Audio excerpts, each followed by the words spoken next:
This meeting of civil society organizations is organized to mobilize support from the pressure groups to ensure that the National Assembly does the right thing as they set out to amend the Constitution.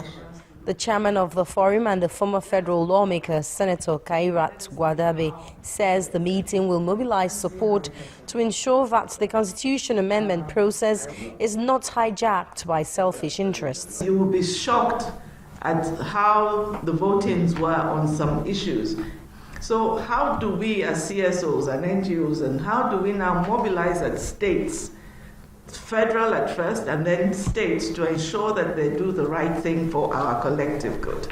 Other members of the group identify Section 9 of the Constitution, which requires the President's assent on an amended Constitution, to be a major challenge.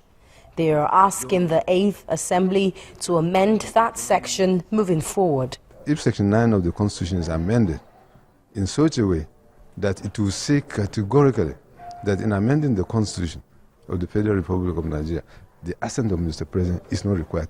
If that clause is inserted, that clause alone will save us the trouble and the wastage of resources, the money being spent, and people are complaining.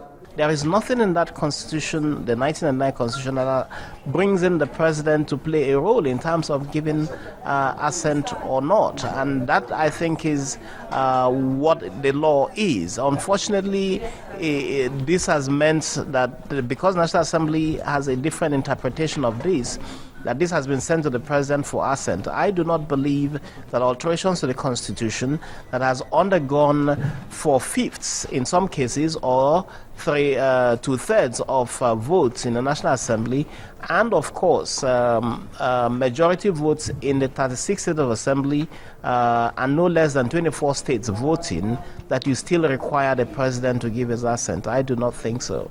Both the 5th, 6th and 7th National Assemblies made several efforts to amend the 1999 Constitution, but all met with their different challenges.